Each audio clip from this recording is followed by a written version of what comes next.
Hello friends, मैं हूं KP Singh. आप देख रहे हैं मेरा चैनल पढ़ोगे तो पढ़ोगे। अगर आप सीखना चाहते हैं रोज़ कुछ नया तो प्लीज़ मेरे चैनल को सब्सक्राइब करें और बेल आइकन को जरूर दबाएं ताकि आप तक पहुंचे वीडियो सबसे पहले। तो आज मैं लाया हूं आपके लिए क्लास 11th और चैप्टर है 10A जिसका नाम है सरल रेखा और किताब है हर्षरूप, डॉक्टर हर्षरूप शर्मा, रतन प्रकाशन। ठीक है ना। तो स्टार्ट करते हैं सरल रेखा। तो सबसे पहले हम जानेंगे कि सरल रेखा होती क्या है। जैसे हमारे पास ये कोई तल है, इस तल पर x अक्ष और ये है y अक्ष। तो x अक्ष पर जो दूरी चलते हैं उसको हम लोग क्या बोलते हैं, भुज, और इस पर जो दूरी चलते हैं उसको हम लोग बोलते हैं कोटि। तो मान लिया कोई एक ये सरल रेखा है, इस सरल रेखा पर ये बिंदु रखा हुआ है, तो इस बिंदु का निर्देशांक जो होगा वो कैसे होगा, भुज कामा कोटि के रूप में। भुज कामा कोटि के रूप में अगर यहाँ पर हम x1 दूरी और ये x2 दूरी है, ये y1 y2 दूरी है और भुज x1 x2 है, तो इसका निर्देशांक जो होगा अगर ये इसके सीध में है तो ये क्या हो जाएगा, x2 कामा y2। इसी प्रकार यहाँ पर भी बिंदु होगा, यहाँ पर भी बिंदु होगा, यहाँ पर भी होगा, यहाँ पर भी होगा। तो इन बिंदुओं से जो रेखा जा रही है उसी रेखा को हम लोग बोलेंगे क्या, सरल रेखा। तो इस सरल रेखा का हमारे पास ढाल भी होगा। ढाल मतलब होता है झुकाव, जिसको हम लोग क्या बोलेंगे, प्रवणता। प्रवणता क्या बोलेंगे, प्रवणता। तो प्रवणता जो होती है वो रेखा का झुकाव होता है और ये सरल रेखा है। इस रेखा का कोई ना कोई समीकरण होता है, तभी इसको हम पहचानेंगे। तो ये हम सीखेंगे कि कैसे समीकरण बनाएंगे। और प्रवणता, प्रवणता क्या होती है, प्रवणता होती ढाल। जैसे हमारे पास कोई x अक्ष है, ये हमारे पास y अक्ष है और ये कोई रेखा जा रही है, ठीक है ना। तो इस रेखा का झुकाव क्या होगा, जो धन x अक्ष से झुकाव होता है वही होती है प्रवणता। ठीक है। तो इसको हम लोग प्रवणता बोलते हैं, जिसको m से दर्शाते हैं। कैसे दर्शाते हैं, m से दर्शाते हैं, स्मॉल m से दर्शाते हैं। तो हम लोग बोलेंगे प्रवणता, जो ये tan थीटा के रूप में लिया जाता है, यानी इसका फार्मूला होता है tan थीटा। तो m बराबर tan थीटा एक हमारे पास फार्मूला हो जाएगा। अब मान लीजिए कि कोई सरल रेखा है और वो x2 y2 और x1 y1 से, मान लिया x1 y1 से जा रही है, तो इस रेखा की प्रवणता ज्ञात करनी है। तो प्रवणता के लिए हमारे पास फार्मूला हो जाएगा, प्रवणता बराबर y2 माइनस y1 बटे x2 माइनस x1। तो इस तरीके से हम रेखा की प्रवणता ज्ञात कर सकते हैं। तो अब हम लोग क्या करेंगे कि ज़्यादा नहीं ऐसे देखेंगे, जैसे जैसे टॉपिक आते जाएंगे वैसे वैसे सीखते चले जाएंगे, उसके फार्मूले देखते चले जाएंगे। तो हम लोग स्टार्ट करते हैं एक्सरसाइज 10A के क्वेश्चन, और उसका जो फार्मूला होगा, क्वेश्चन कैसे लगेगा, क्या मतलब है, वो सब उसी के साथ में लेकर चलेंगे तो ज़्यादा अच्छा समझ में आएगा। ठीक है ना। तो स्टार्ट करते हैं। तो पहला क्वेश्चन क्या कह रहा है, देखते हैं।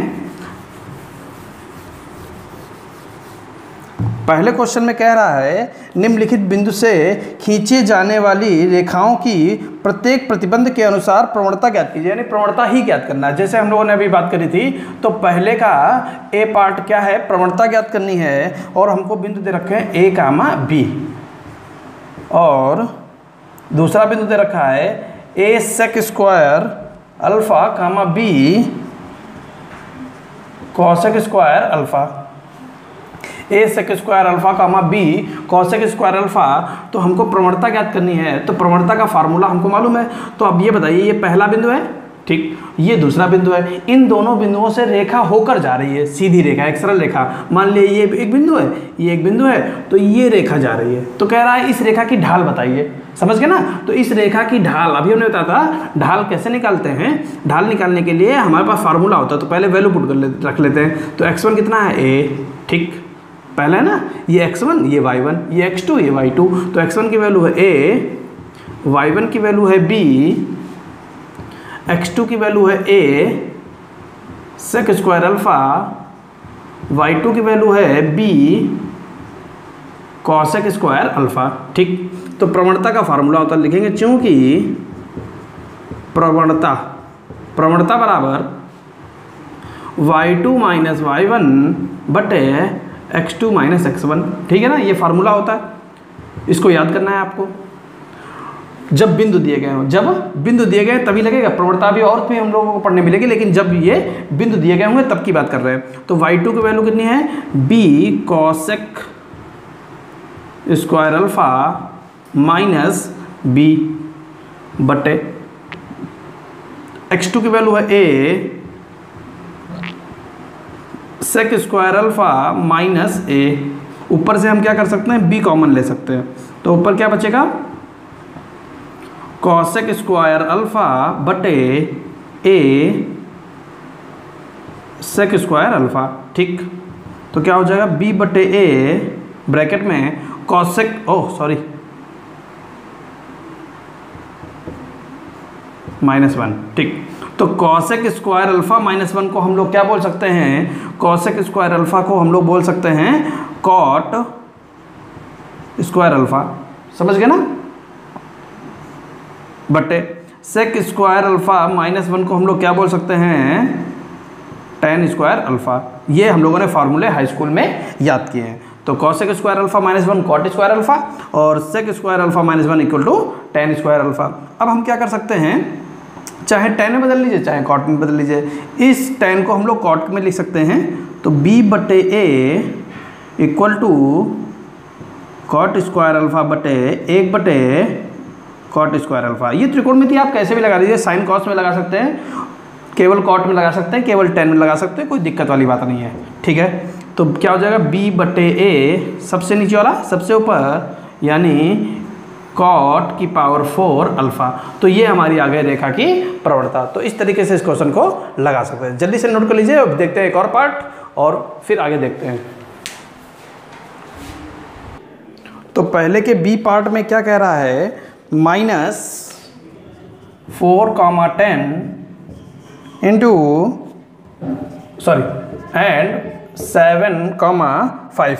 तो यानी इन दो बिंदुओं से होकर जाने वाली रेखा का समीकरण चाहिए। तो सीधी सी बात है, इसका मतलब क्या हुआ, कोई दो बिंदु दिए गए हैं जिसके निर्देशांक है हमारे पास, एक ये एक ये, इन दोनों बिंदुओं से एक सरल रेखा जा रही है, इन दोनों बिंदुओं से एक सरल रेखा जा रही है। तो इस सरल रेखा की हमको क्या चाहिए, प्रवणता। समझ गए ना, अभी जैसे हम लोगों ने पढ़ा था, तो प्रवणता निकाल लेते हैं। तो क्या, सबसे पहले वैल्यू x1, ये पहला बिंदु है इसलिए x1 का मान होगा -4, y1 का मान 10। ठीक, ये दूसरा बिंदु है, x2 का मान 7, y2 का मान 5। ठीक, प्रवणता तो प्रवणता, चूँकि प्रवणता बराबर, अभी फार्मूला याद किया था, y2 माइनस y1 बटे x2 माइनस x1। फार्मूले बहुत इंपॉर्टेंट है इस चैप्टर के। y2 का मान 5 माइनस y1 का मान 10, x2 का मान 7 माइनस y1 का मान -4। ठीक, तो 5 में से 10 गए, माइनस का 5 और 7 प्लस 4 हो जाएगा, माइनस प्लस, तो -5 बटे 7, 4, 11। तो ये आ गई हमारी रेखा की प्रवणता।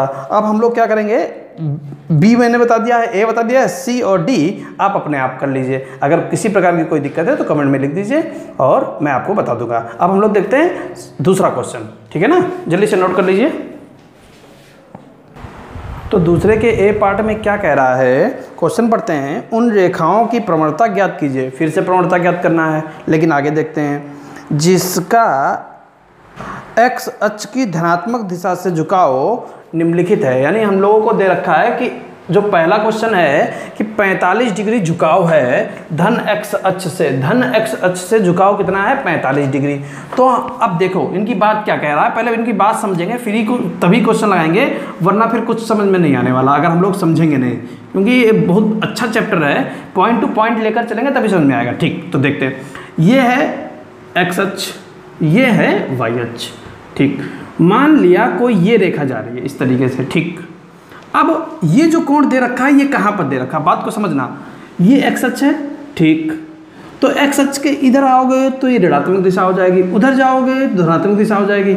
यानी ये जो कोण बना ये हमको दे रखा है 45, ये दे रखा है हमको कितना, 45। अब सीधी सी बात है, मान लिया अगर कोण हमको ये दे दिया होता तो हम 180 में से घटा लेते तो ये कोण मिल जाता और सीधे हम प्रवणता का फार्मूला लगा देंगे। तो इसका फार्मूला मान लिया ये हमको थीटा दे, थीटा कोण है, थीटा कुछ भी मान सकते हैं, तो थीटा, तो इसके लिए प्रवणता m बराबर क्या हो जाएगी, प्रवणता m बराबर tan थीटा। बस इतना सा काम हमको करना है। तो पहला क्वेश्चन देखिए कितना आसान है।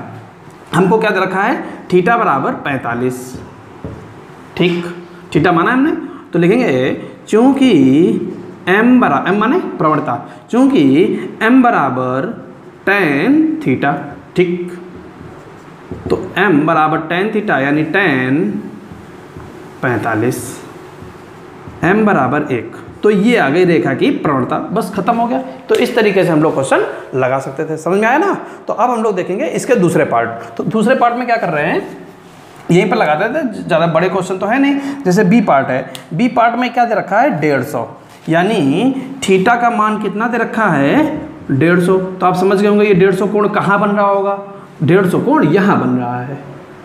ये जो कोण है इसकी बात कर रहा है कि ये कोण 150 है।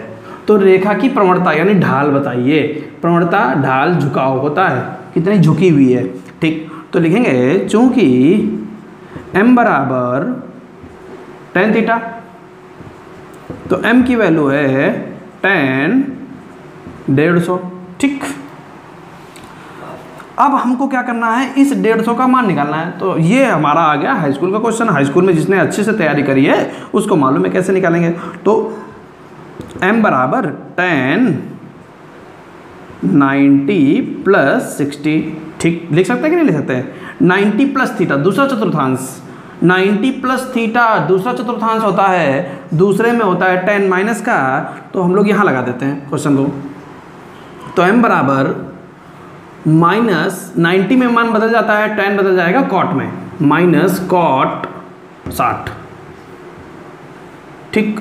तो m बराबर cot 60 का मान आपको याद है माइनस का 1/√3। तो इस तरीके से इस क्वेश्चन को हम लोग सॉल्व कर सकते थे। समझ में आया होगा। फिर देखते हैं, जल्दी से लिख लीजिए और देखते हैं नेक्स्ट पार्ट इसका। अगर कोई कठिन है तो मैं बताऊंगा, नहीं है तो आप अपने आप करिएगा। तो दूसरे का एक पार्ट है सी, जो हमको इन्वर्स में दे रखा है। तो हम लोग क्या करते हैं, उसको देख लेते हैं, ठीक है, कठिन नहीं है, देख लेते हैं। तो क्या दे रखा है, थीटा का मान दे रखा है tan इनवर्स 2/3, ठीक। तो आपको समझ में आ गया होगा कौन सी वैल्यू दे रखी है। अच्छा है, ये रेखा है, धन एक्सेस से झुकाव दे रखा है हमको। धन एक्सेस से झुकाव कितना दे रखा है, थीटा बराबर tan इनवर्स 2/3। तो अगर इस tan इनवर्स यानी tan को हम इधर ले आते हैं तो ये इनवर्स खत्म हो जाएगा, यानी क्या हो जाएगा, tan थीटा बराबर 2/3। tan थीटा का मान पता चल गया और हम लिखेंगे चूंकि m बराबर tan थीटा, तो m बराबर tan थीटा का मान कितना हो जाएगा, 2/3। लग गया क्वेश्चन, कोई भी घबराहट की बात नहीं थी। एक दूसरा तरीका क्या है, दूसरा तरीका थीटा बराबर tan इनवर्स 2/3 दे रखा है। तो लिखेंगे चूंकि m बराबर tan थीटा, ठीक।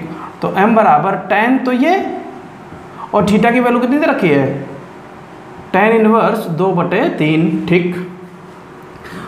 tan इनवर्स छूट जाते हैं, याद करना है, tan इनवर्स क्या हो जाते हैं, छूट जाते हैं। तो m बराबर कितना आ जाएगा, 2/3। तो ये एक दूसरा तरीका है। दोनों समझ में आ गए, बहुत आसान है। जल्दी से लिख लीजिए, फिर देखते हैं थर्ड पार्ट।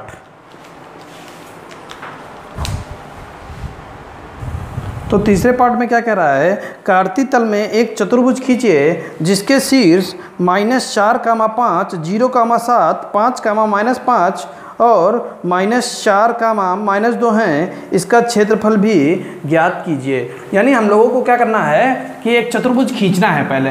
तो ग्राफ की कॉपी पे आप चतुर्भुज खींच सकते थे, लेकिन अब ग्राफ नहीं है ना हमारे पास, और हो सकता है आपके पास ना हो, तो फिलहाल ऐसे देख लीजिए, क्योंकि हाई स्कूल में आप सीख कर आए तो घबराने की बात नहीं है। तो आपको मालूम है ये है धन x अक्ष, ये है धन y अक्ष, ये है ऋण x अक्ष और ये है ऋण y अक्ष। समझ में बात, जानते हैं। तो ये है मूल बिंदु 0, 0, ये है first step, second, third, fourth, fifth, 6 और 7।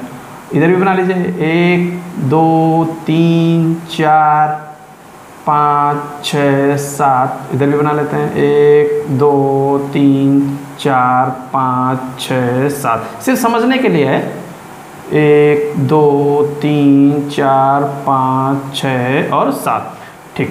तो निर्देशांक क्या है? निर्देशांक दे रखे हैं -4, 5, 0, 7, 5, -5, -4, -2। ठीक। अब हम लोग इनको इस ग्राफ में उतारेंगे। कैसे? देखिए, पहला बिंदु है -4, 5, तो x अक्ष पर चलेंगे -4, y पर चलेंगे 5। क्या समझे? x अक्ष पर चलेंगे -4, y अक्ष पर चलेंगे 5। तो x अक्ष पर चलेंगे -4, 1 2 3 4, ठीक। y अक्ष पर चलेंगे 5, 1 2 3 1 2 3 4 5, ठीक। इसके सामने और फिर से देखिए, 1 2 3 4, 4 दिए आगे, और इसी स्टेप पर ऊपर चलेंगे 1 2 3 4 और ये रहा 5। तो यहाँ बनाएंगे एक पॉइंट ये, ठीक। तो इसका निर्देशांक हो गया -4, 5, ठीक। अब आगे देखते हैं। दूसरा है 0, 7, तो x अक्ष पर तो 0 चलेंगे, x अक्ष पर 0 चलेंगे, y पर चलेंगे 7, तो y पर चलेंगे 7, एक प्लस का 7 है ना, तो ऊपर चलेंगे 1 2 3 4 5 6 7, ये रहा। तो इस बिंदु का निर्देशांक क्या हो जाएगा? 0, 7, ठीक। फिर थर्ड पार्ट क्या रहेगा? 5, -5, तो x अक्ष पर चलेंगे 5, 1 2 3 4 5, y अक्ष पर चलेंगे -5, 1 2 3 4 5, तो यहाँ पर आ जाएंगे, ये रहा, ठीक। इसका निर्देशांक कितना है? 5, -5, ठीक। और है -4, -2, तो -4 1 2 3 4 और -2 नीचे, ये रहा। तो ये पॉइंट आ जाएगा, ये रहा। तो इसका निर्देशांक कितना? -4, -2, ठीक।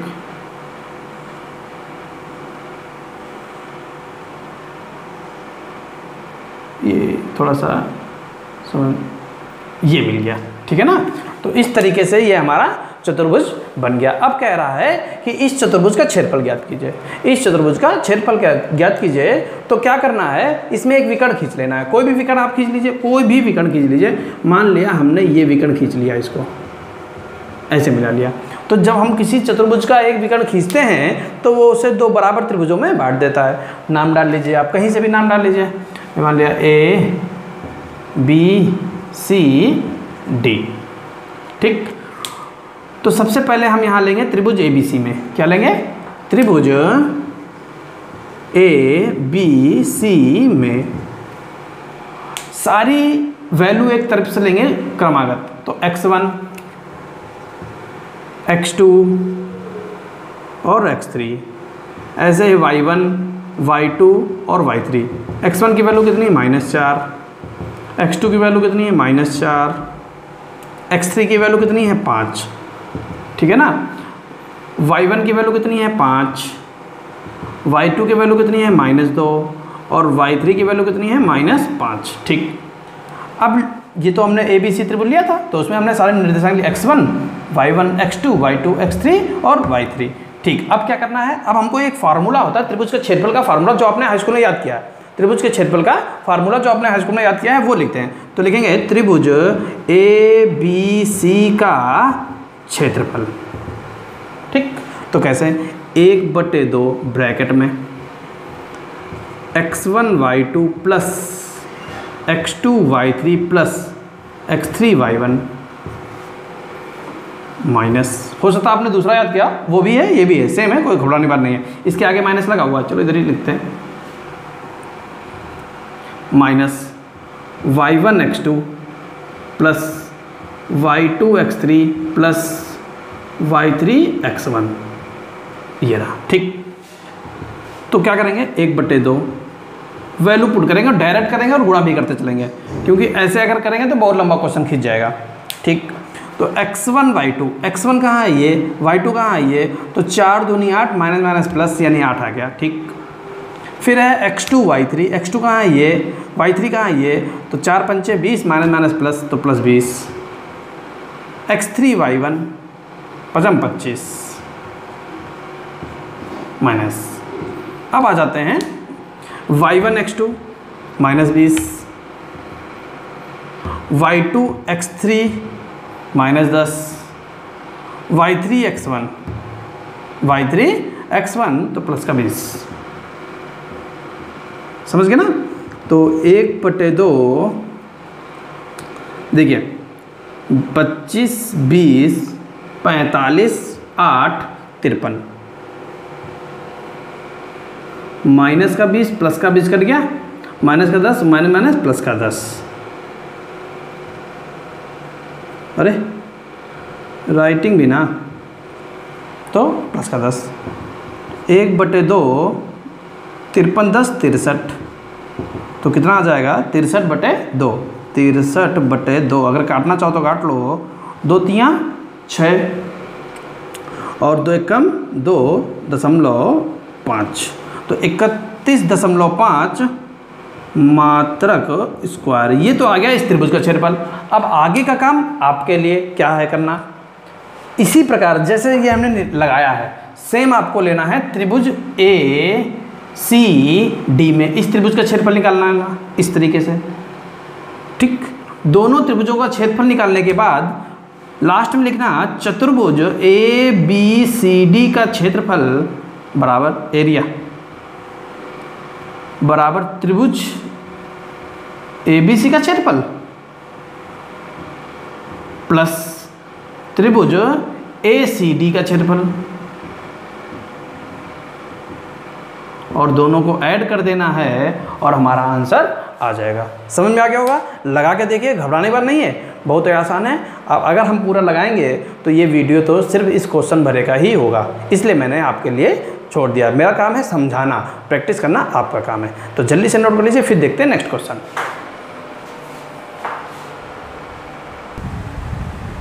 तो नेक्स्ट क्वेश्चन यानी चौथा क्वेश्चन क्या कह रहा है। चौथे क्वेश्चन में 2A भुजा के समबाहु त्रिभुज का आधार YH के अनुदिश इस प्रकार है, यानी एक समबाहु त्रिभुज है जिसकी प्रत्येक भुजा 2A है, ठीक। इतनी बात समझ में आ गई। जिसका आधार है वो YH पर है, ठीक। आगे बढ़ते हैं। आधार का मध्य बिंदु मूल बिंदु पर है, ठीक। ये भी बात समझ में आ गई। त्रिभुज के शीर्ष ज्ञात कीजिए, यानी त्रिभुज का शीर्ष ज्ञात करना है। बड़ा आसान क्वेश्चन है, लेकिन तब तक कठिन है जब तक मैं यहाँ पर आपके लिए चित्र नहीं बनाऊंगा। देखिए क्या कह रहा है, ये YH है, ये XH है, लिख देते हैं XH है, ये YH है, ठीक। अब कह रहा है कि जो त्रिभुज है उसका आधार YH पर है और उसका मध्य बिंदु ये है, मूल बिंदु, यानी 0,0, ये मध्य बिंदु है। तो एक बात बताइए, अगर किसी समबाहु त्रिभुज की भुजा 2A है, ये भी 2A है, समझ रहे ना, ठीक। तो ये भुजा भी तो 2A होगी पूरी, क्योंकि समबाहु त्रिभुज है। और अगर ये मध्य बिंदु है तो ये A हो जाएगा कि नहीं हो जाएगा? हाँ बिल्कुल हो जाएगा। तो हमको इसका निर्देशांक पता चल गया, क्योंकि ये ऋण YH है, ये धन XH है, और ये धन YH है, ये ऋण XH है, ठीक। तो अब हमको इसका निर्देशांक पता चल जाएगा कि नहीं पता चल जाएगा? बिल्कुल पता चल जाएगा। कैसे? देखिए, इस बिंदु पर पहुंचना है। इस बिंदु पर पहुंचने के लिए पहले हम भुज पर चलेंगे और फिर Y पर, कोटि पर चलेंगे, यानी XH पर चलेंगे और Y पर चलेंगे। अगर चलना है तो चलते हैं, वो बताया मैंने। तो देखते हैं, इस बिंदु पर पहुंचने के लिए XH पर चलेंगे, लेकिन बिल्कुल आगे नहीं बढ़ेंगे, 0 पर ही रहेंगे, समझ गए। तो 0 पर रहेंगे तो x तो हो गया 0, पहले भुज लिखते हैं, फिर लिखते हैं कोटि। y कितना चले हो? y चले हैं a, y चले हैं a, तो इसका निर्देशांक आ गया, ठीक। यहाँ पर क्या करना है? x अक्ष पर तो 0 चले हैं, y पर चले हैं a, लेकिन नीचे की ओर माइनस ऋणात्मक, तो इसका निर्देशांक आ जाएगा 0, है, ठीक। अब यहाँ पर थोड़ा सा चैलेंज है कि इसका निर्देशांक कैसे निकालें। इसका निर्देशांक निकालने के लिए हमने क्या किया, इसको O माना, इसको A माना, और इसको B और इसको C, ठीक। तो हमको यहाँ पर एक समकोण त्रिभुज दिख रहा है, त्रिभुज AOB में, ठीक है ना, त्रिभुज AOB में, या हम लोग ऊंचाई से भी लगा सकते हैं। दो तरीके बताएंगे, तो पहले इधर देखते हैं। तो त्रिभुज समकोण त्रिभुज AOB में, ठीक। क्या ये क्या है? ये है आधार, ये क्या है? लंब, ये क्या है? कर्ण। पाइथागोरस, क्या? पाइथागोरस प्रमेय से कर्ण का वर्ग यानी AB स्क्वायर, मालूम है ना पाइथागोरस प्रमेय? लिख देते हैं एक बार, चलो लिख देते हैं। कर्ण का वर्ग बराबर आधार का वर्ग प्लस लंब का वर्ग। ठीक, कर्ण की वैल्यू कितनी है? 2a का स्क्वायर। आधार कितना है? आधार है a का स्क्वायर प्लस लंब कितना है? AO का स्क्वायर। AO इधर ले आएंगे तो AO का स्क्वायर माइनस का बराबर a स्क्वायर माइनस का 4a स्क्वायर। ठीक है, ऊपर लगा देते हैं तो AO स्क्वायर बराबर माइनस 3a स्क्वायर। माइनस से माइनस कट जाएगा, माइनस था ना, तो AO स्क्वायर बराबर 3a स्क्वायर। AO बराबर अंडर रूट 3a स्क्वायर, तो a स्क्वायर तो बाहर आ जाएगा, तो AO बराबर आ जाएगा a√3। ठीक है ना। अब बताइए ये वैल्यू a√3 आ गई कि नहीं आ गई? इसका निर्देशांक पता चल जाएगा। x अक्ष पर y सदैव 0 होता है, x अक्ष पर y सदैव 0 होता है और x कितना है? a√3, तो a√3 कामा 0। तो इस तरीके से हम इसका तीनों शीर्ष ज्ञात कर सकते थे। दूसरा तरीका क्या है? हमको मालूम होना चाहिए कि समबाहु त्रिभुज की ऊंचाई, ये ऊंचाई है समबाहु, क्योंकि आधार है ना, मिडिल पॉइंट है। ठीक, तो ये ऊंचाई हो जाएगी। तो समबाहु त्रिभुज की ऊंचाई का फार्मूला होता है, तो ऊंचाई का फार्मूला क्या होता है? भुजा √3/2। ठीक, तो ऊंचाई AO, ऊंचाई कितनी है? AO। भुजा कितनी है? 2a √3/2, तो 2 से 2 कट जाएगा, तो AO की वैल्यू आ जाएगी a√3। समझ गया ना। तो a√3 ये आ गया, तो बिंदु आपको बता ही दिया मैंने कैसे ज्ञात करते हैं। तो जल्दी से इसको लिख लीजिए, फिर देखते हैं नेक्स्ट क्वेश्चन। तो पांचवा प्रश्न क्या है? बिंदु 8, 10 और 10, 12 से होकर जाने वाली रेखा की प्रवणता ज्ञात कीजिए। अरे भैया, अभी तो सिखाया था कि दो बिंदु से होकर जाने वाली रेखा की प्रवणता कैसे ज्ञात करते हैं। तो उसके लिए फार्मूला है m बराबर y2 minus y1/x2 minus x1। Formula याद रखिए, दो बिंदु से होकर जाने वाली रेखा की प्रवणता, दो बिंदु से होकर जाने वाली रेखा की प्रवणता। तो बिंदु कितना दे रखा है? 8, 10 और 10, 12। तो x1 की वैल्यू 8, y1 की वैल्यू 10, x2 की वैल्यू 10, y2 की वैल्यू 12। समझ गए ना कैसे, किस तरीके से वैल्यू आती है। ठीक, तो लिखेंगे चूंकि m बराबर y2 minus y1/x2 minus x1, y2 की वैल्यू है 12 माइनस y1 की वैल्यू है 10/x2 की वैल्यू है 10 माइनस x1 की वैल्यू है 8। तो 12 में से 10 जाएंगे 2, 10 में से 8 जाएंगे 2, 2 से 2 कट जाएगा, कितना जाएगा? 1। तो रेखा की प्रवणता कितनी आ गई? 1। समझ गए ना। तो मेरी समझ से इसको आपको लिखना नहीं होगा। देखते हैं नेक्स्ट क्वेश्चन। छठे क्वेश्चन में क्या कह रहा है? बिंदु 3, -4, 5, -7 से होकर जाने वाली रेखा की प्रवणता ज्ञात कीजिए। तो प्लीज़ आप अपने आप लगाइए और प्रैक्टिस कीजिए, और छठे क्वेश्चन का आंसर आप बताएंगे, कमेंट बॉक्स में लिखेंगे क्वेश्चन नंबर 6 का आंसर, और आप आंसर भेजिए। मुझे अच्छा लगेगा कि मैंने जो आपको पढ़ाया है वो आपको समझ में आया है। नेक्स्ट क्वेश्चन देखते हैं, क्वेश्चन नंबर 7। बहुत अच्छा क्वेश्चन है, मज़ा आ जाता है पढ़कर। तो देखिए क्या कह रहा है। 3 बिंदु H, 0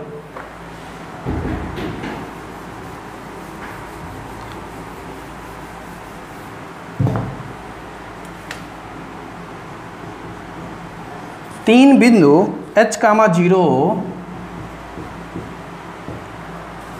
A, B 0, K एक रेखा पर है, यानी संरेख है। समझ गए ना, एक रेखा पर है यानी कि संरेख हैं। ये प्रश्न में कह रहा है संरेख हैं। तो दिखाइए A/H B/K = 1।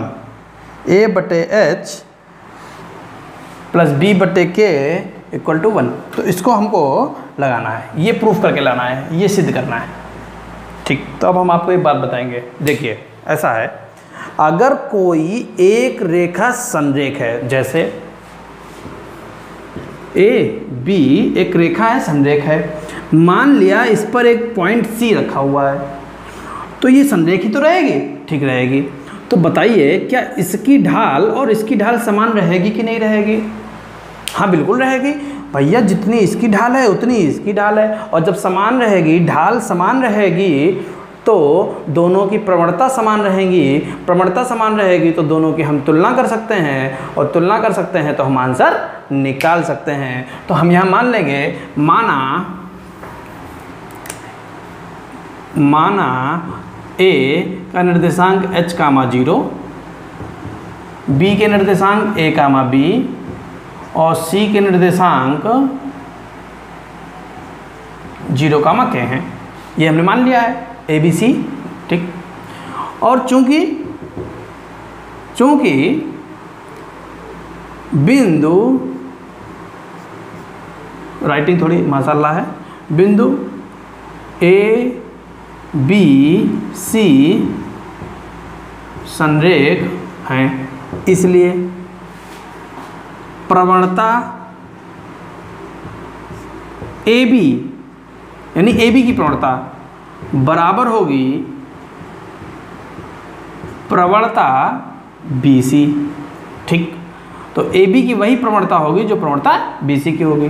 तो ए बी के लिए हम वैल्यू यहाँ से उठाएंगे। ठीक, ये ए कामा बी है, तो यहाँ से क्या लिखेंगे, y2 माइनस y1 बटे x2 माइनस x1। यही फार्मूला होता है, वही फार्मूला यहाँ के लिए भी होता है, लेकिन दोनों के लिए हम अलग अलग वैल्यू रखते हैं। कैसे रखते हैं देखना अभी। ठीक, तो ए बी के लिए हम ए ये मानेंगे, बी ये है, ए ये है, बी ये है, तो ए बी के लिए y2 यानी दूसरा ये b माइनस y1 0 बटे x2 a x1 h। ठीक, y2 अब BC के लिए, BC है, y2 है K, y1 है B और x2 है 0 और x1 है A। अब हम क्या करेंगे, B में से 0 जाएगा तो B बचेगा, A माइनस H ऐसे रहेगा, K में से B जाएगा तो ये ऐसे रहेगा, और A में से 0 में से A जाएगा तो माइनस A बचेगा। इसकी इधर गुणा कर देंगे, इसकी इधर गुणा और इसकी इधर गुणा, यानी कैंची गुणा, तो इधर क्या हो जाएगा माइनस ए बी। ठीक है, A minus H into K minus B। अब इसके अंदर गुणा कर देंगे, इधर लिखते हैं माइनस ए बी बराबर A की गुणा करें तो AK minus A B minus H K plus B H. समझ गए ना? अब एक बार बताइए, माइनस ए बी इधर भी है, माइनस ए बी उधर भी है, तो दोनों तरफ ये कट गए।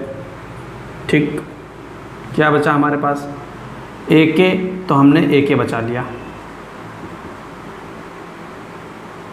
बी एच तो हमने प्लस का बी एच बचा लिया, क्योंकि हमको इक्वेशन सारी प्लस की बनानी है। माइनस का एच के है, इसको इधर भेज दिया तो प्लस का एच के हो गया। अब हम क्या करेंगे, हमको यहाँ एक चाहिए क्योंकि एच के कहीं है नहीं, तो हम एच के से भाग कर देंगे। किससे भाग कर देंगे, एच के से भाग